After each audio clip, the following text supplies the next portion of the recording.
بسم الله الرحمن الرحيم ياسين والقرآن الحكيم إنك لمن المرسلين على صراط مستقيم تنزيل العزيز الرحيم لتنذر قوما ما أنذر آباؤهم فهم غافلون لقد حق القول على أكثرهم فهم لا يؤمنون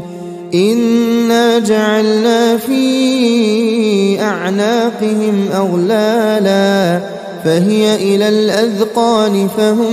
مقمحون وجعلنا من بين أيديهم سدا ومن خلفهم سدا فأغشيناهم فهم لا يبصرون وسواء عليهم أأنذرتهم أم لم تنذرهم لا يؤمنون إنما تنذر من اتبع الذكر وخشي الرحمن بالغيب فبشره بمغفرة وأجر كريم إنا نحن نحيي الموتى ونكتب ما قدموا وآثارهم وكل شيء أحصيناه في إمام مبين واضرب لهم مثلا أصحاب القرية إذ جاءها المرسلون إذ أرسلنا إليهم اثنين فكذبوهما فعززنا بثالث فقالوا إنا إليكم مرسلون قالوا ما أنتم إلا بشر مثلنا وما أنزل الرحمن من شيء إن أنتم إلا تكذبون قالوا ربنا يعلم إنا إليكم لمرسلون وما علينا إلا البلاغ المبين قالوا إنا تطيرنا بكم لئن لم تنتهوا لنرجمنكم وليمسنكم منا عذاب أليم قالوا طائركم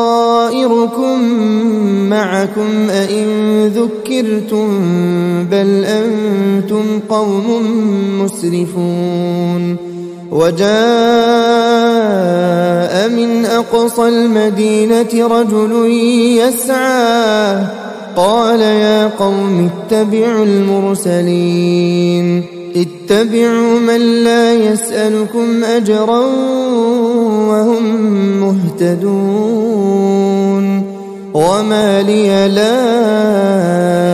أعبد الذي فطرني وإليه ترجعون أأتخذ من دونه آلهة إن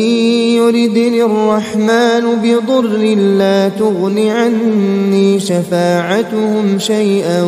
ولا ينقذون إني إذا لفي ضلال مبين إني آمنت بربكم فاسمعون قيل ادخل الجنة قال يا ليت قومي يعلمون بما غفر لي ربي وجعلني من المكرمين وما أنزلنا على قومه من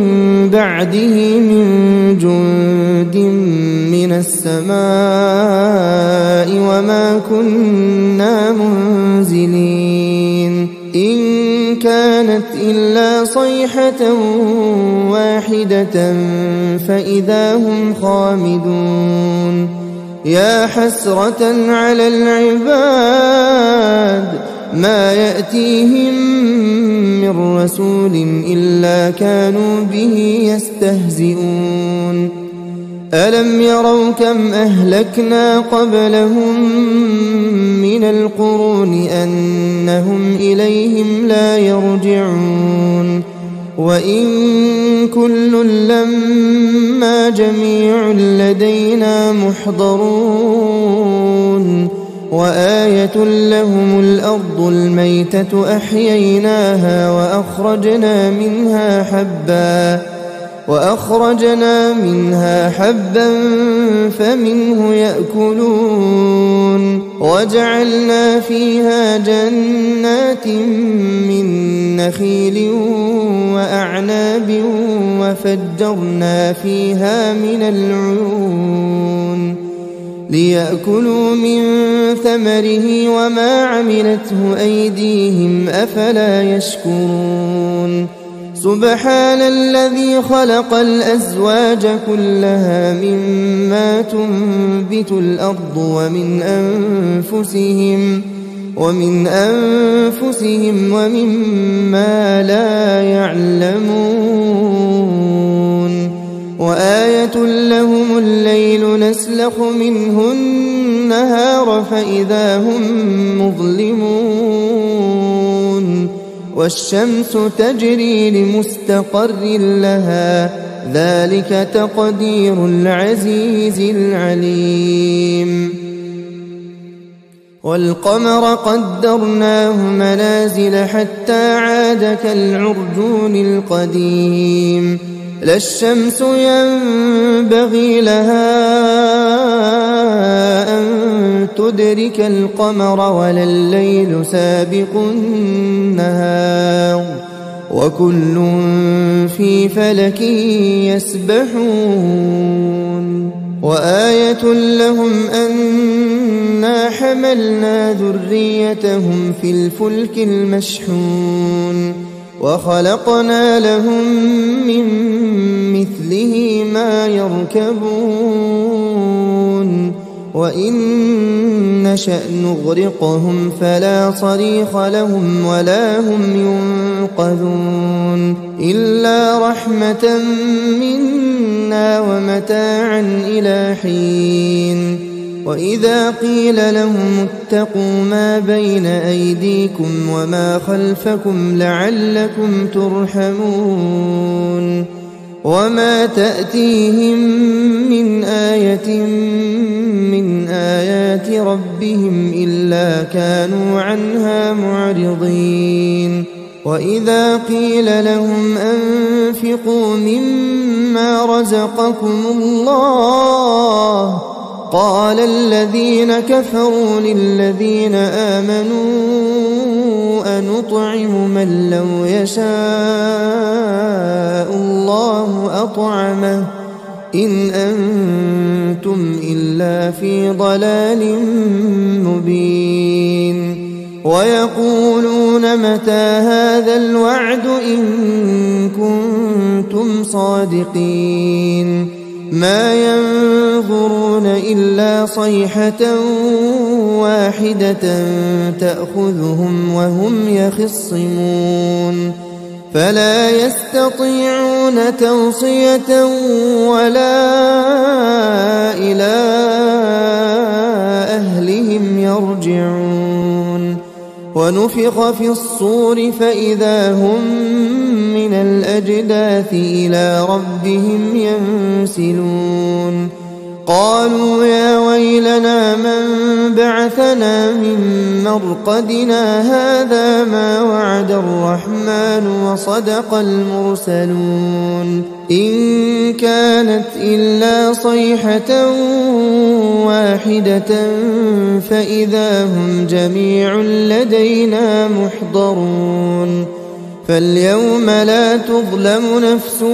شيئا ولا تجزون إلا ما كنتم تعملون إن أصحاب الجنة اليوم في شغل فاكهون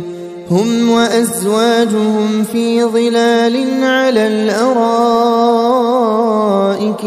متكئون لهم فيها فاكهة ولهم ما يدعون سلام قولا من رب رحيم وامتازوا اليوم أيها المجرمون ألم أعهد إليكم يا بني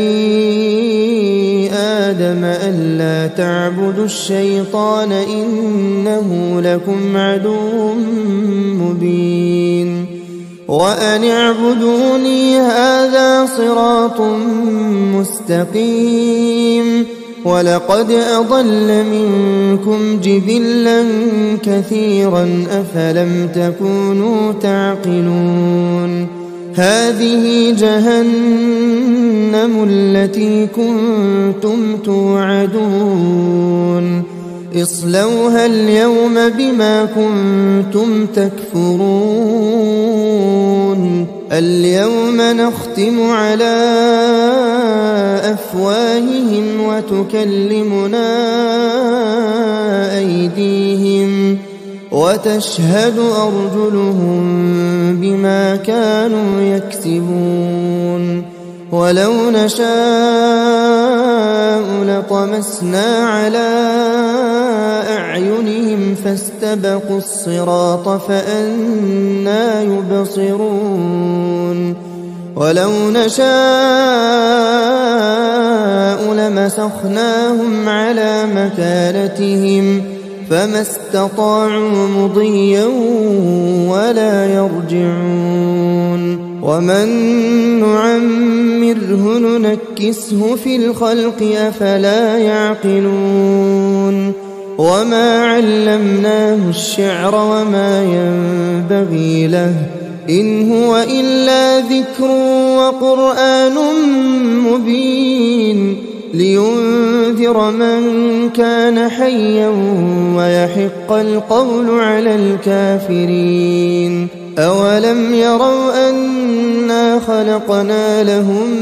مما عملت أيدينا أنعاما فهم لها مالكون وذللناها لهم فمنها ركوبهم ومنها يأكلون ولهم فيها منافع ومشارب أفلا يشكرون واتخذوا من دون الله آلهة لعلهم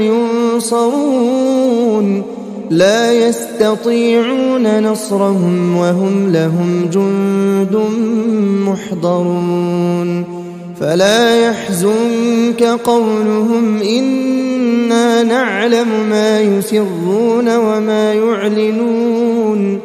أولم ير الإنسان أنا خلقناه من نطفة فإذا هو خصيم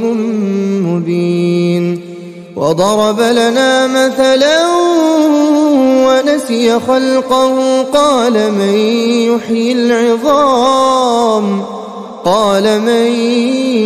يحيي العظام وهي رميم قل يحييها الذي أنشأها أول مرة وهو بكل خلق عليم الذي جعل لكم من الشجر الأخضر نارا فإذا أنتم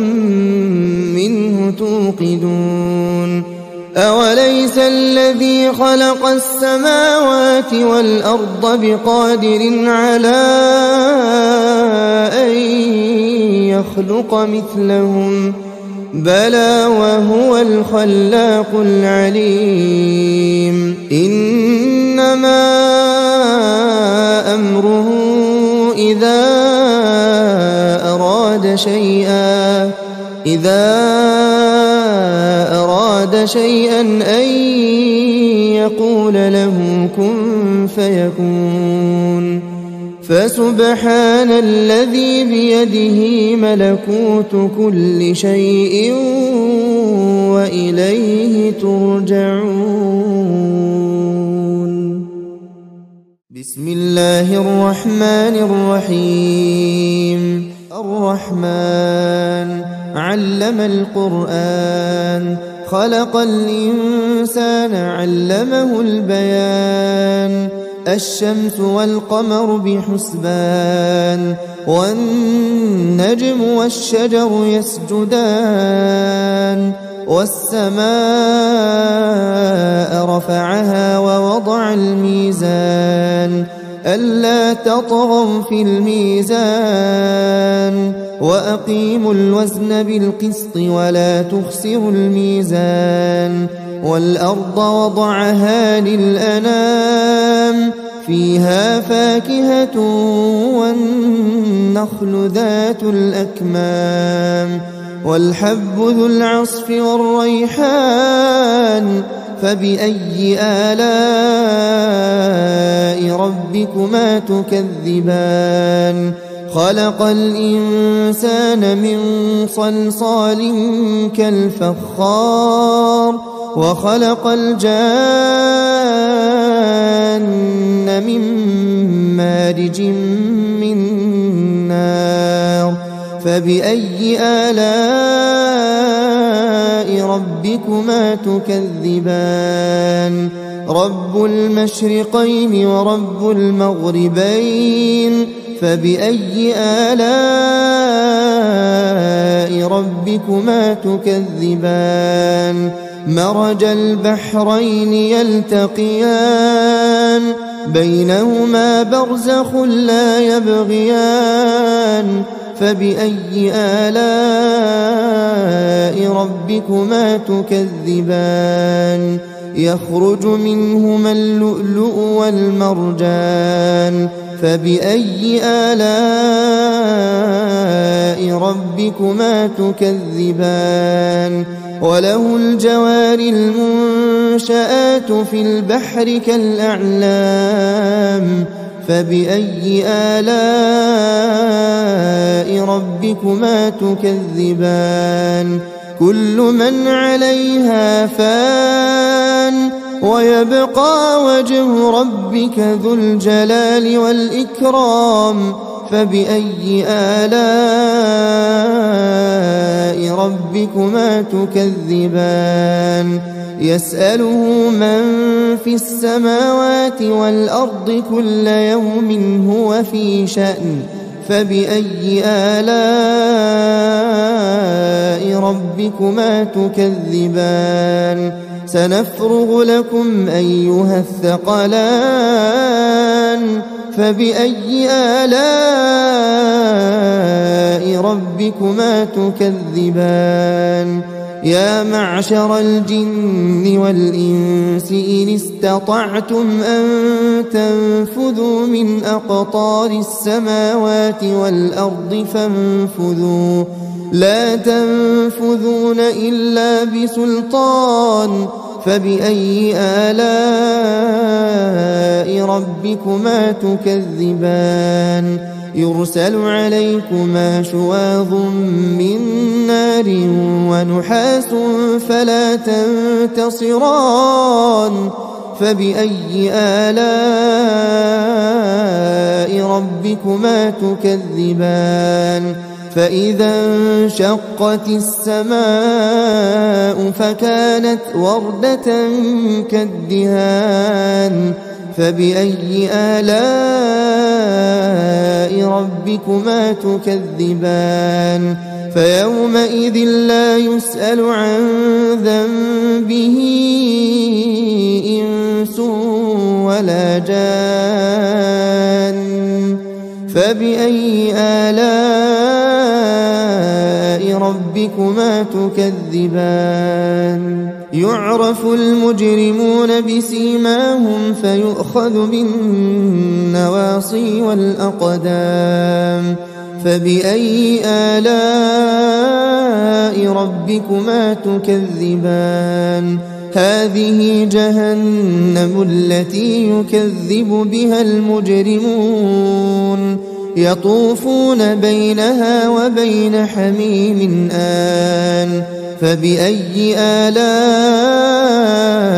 ربكما تكذبان ولمن خاف مقام ربه جنتان فبأي آلاء ربكما تكذبان ذواتا أفنان فبأي آلاء ربكما تكذبان فيهما عينان تجريان فبأي آلاء ربكما تكذبان فيهما من كل فاكهة زوجان فبأي آلاء ربكما تكذبان متكئين على فرش بطائنها من استبرق وجنى الجنتين دان فبأي آلاء ربكما تكذبان فيهن قاصرات الطرف لم يطمثهن إنس قبلهم ولا جان فبأي آلاء ربكما تكذبان كأنهن الياقوت والمرجان فبأي آلاء ربكما تكذبان هل جزاء الإحسان إلا الإحسان فبأي آلاء ربكما تكذبان ومن دونهما جنتان فبأي آلاء ربكما تكذبان مدهامتان فبأي آلاء ربكما تكذبان فيهما عينان نضاختان فبأي آلاء ربكما تكذبان فيهما فاكهة ونخل ورمان فبأي آلاء ربكما تكذبان فيهن خيرات حسان فبأي آلاء ربكما تكذبان حور مقصورات في الخيام فبأي آلاء ربكما تكذبان لم يطمثهن إنس قبلهم ولا جان فبأي آلاء ربكما تكذبان متكئين على رفرف خضر وعبقري حسان فبأي آلاء ربكما تكذبان تبارك اسم ربك ذي الجلال والإكرام بسم الله الرحمن الرحيم إذا وقعت الواقعة ليس لوقعتها كاذبة خافضة رافعة إذا رجت الأرض رجا وبست الجبال بسا فكانت هباء منبثا وكنتم أزواجا ثلاثة فأصحاب الميمنة ما أصحاب الميمنة وأصحاب المشأمة ما أصحاب المشأمة والسابقون السابقون أولئك المقربون في جنات النعيم ثلة من الأولين وقليل من الآخرين على سرر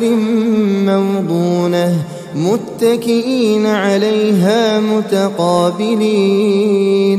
يطوف عليهم ولدان مخلدون بأكواب وأباريق وكأس من معين لا يصدعون عنها ولا ينزفون وفاكهة مما يتخيرون ولحم طير مما يشتهون وحور عين كأمثال اللؤلؤ المكنون جزاء بما كانوا يعملون لا يسمعون فيها لغوا ولا تأثيما إلا قيلا سلاما سلاما وأصحاب اليمين ما أصحاب اليمين في سدر مخضود وطلح منضود وظل ممدود وماء مسكوب وفاكهة كثيرة لا مقطوعة ولا ممنوعة وفرش مرفوعة إنا أنشأناهن إنشاء فجعلناهن أبكارا عربا أترابا لأصحاب اليمين ثلة من الأولين وثلة من الآخرين وأصحاب الشمال ما أصحاب الشمال في سموم وحميم وظل من يحموم لا بارد ولا كريم إنهم كانوا قبل ذلك مترفين وكانوا يصرون على الحنث العظيم وكانوا يقولون أئذا متنا وكنا ترابا وعظاما أئنا لمبعوثون أوآباؤنا الأولون قل إن الأولين والآخرين لمجموعون إلى ميقات يوم معلوم ثم إنكم أيها الضالون المكذبون لآكلون من شجر من زقوم فمالئون منها البطون فشاربون عليه من الحميم فشاربون شرب الهيم هذا نزلهم يوم الدين نحن خلقناكم فلولا تصدقون أفرأيتم ما تمنون أأنتم تخلقونه أم نحن الخالقون نحن قدرنا بينكم الموت وما نحن بمسبوقين على أن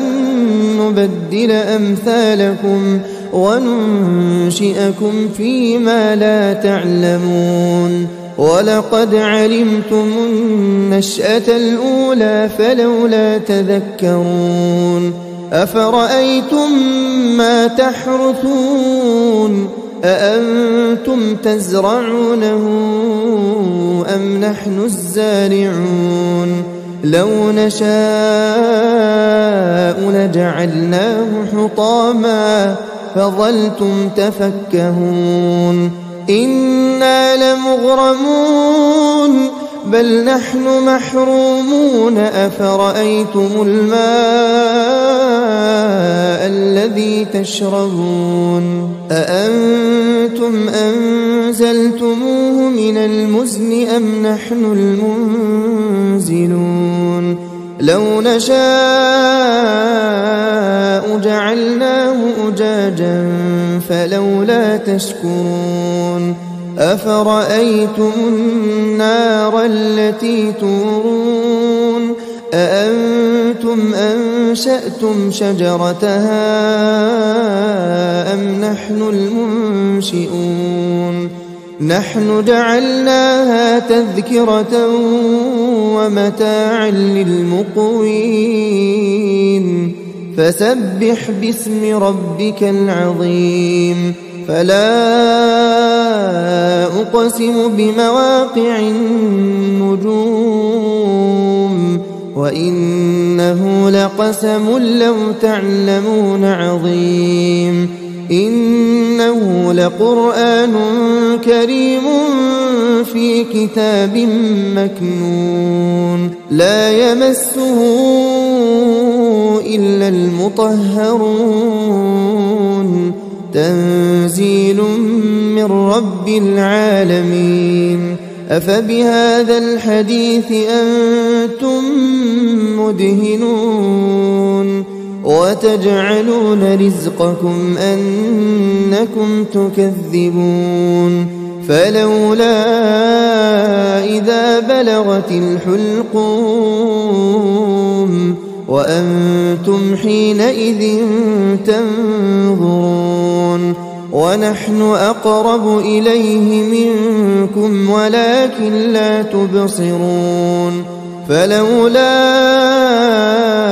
إن كنتم غير مدينين ترجعونها إن كنتم صادقين فأما إن كان من المقربين فروح وريحان وجنة نعيم وأما إن كان من أصحاب اليمين فسلام لك من أصحاب اليمين وأما إن كان من المكذبين الضالين فنزل من حميم وتصلية جحيم إن هذا لهو حق اليقين فسبح باسم ربك العظيم بسم الله الرحمن الرحيم تبارك الذي بيده الملك وهو على كل شيء قدير الذي خلق الموت والحياة ليبلوكم أيكم أحسن عملا وهو العزيز الغفور الذي خلق 7 سماوات طباقا ما ترى في خلق الرحمن من تفاوت فارجع البصر هل ترى من فطور ثم ارجع البصر كرتين ينقلب إليك البصر خاسئا وهو حسير ولقد زينا السماء الدنيا بمصابيح وجعلناها رجوما للشياطين وأعتدنا لهم عذاب السعير وللذين كفروا بربهم عذاب جهنم وبئس المصير إذا ألقوا فيها سمعوا لها شهيقا وهي تفور تكاد تميز من الغيظ كلما ألقي فيها فوج سألهم خزنتها ألم يأتكم نذير قالوا بلى قد جاءنا نذير فكذبنا وقلنا ما نزل الله من شيء إن أنتم إلا في ضلال كبير وقالوا لو كنا نسمع أو نعقل ما كنا في أصحاب السعير فاعترفوا بذنبهم فسحقا لأصحاب السعير إن الذين يخشون ربهم بالغيب لهم مغفرة وأجر كبير وأسروا قولكم أو اجهروا به إنه عليم بذات الصدور ألا يعلم من خلق وهو اللطيف الخبير هو الذي جعل لكم الأرض ذلولا فامشوا في مناكبها وكلوا من رزقه وإليه النشور أأمنتم من في السماء أن يخسف بكم الأرض فإذا هي تمور أم أمنتم من في السماء أن يرسل عليكم حاصبا فستعلمون كيف نذير ولقد كذب الذين من قبلهم فكيف كان نكير أولم يروا إلى الطير فوقهم صافات ويقبضن ما يمسكهن إلا الرحمن إنه بكل شيء بصير أمن هذا الذي هو جند لكم ينصركم من دون الرحمن إن الكافرون إلا في غرور أمن هذا الذي يرزقكم إن أمسك رزقه بل لجوا في عتو ونفور أفمن يمشي مكبا على وجهه أهدى أمن يمشي سويا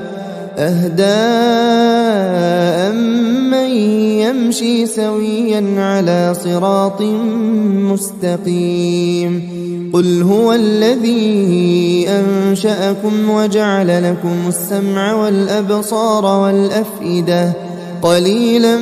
ما تشكرون قل هو الذي ذرأكم في الأرض وإليه تحشرون ويقولون متى هذا الوعد إن كنتم صادقين قل إنما العلم عند الله وإنما أنا نذير مبين فلما رأوه زلفة سيئت وجوه الذين كفروا وقيل هذا الذي كنتم به تدعون قل أرأيتم إن أهلكني الله ومن معي أو رحمنا فمن يجير الكافرين من عذاب أليم قل هو الرحمن آمنا به وعليه توكلنا فستعلمون من هو في ضلال مبين قل أرأيتم إن أصبح ماؤكم غورا فمن يأتيكم بماء معين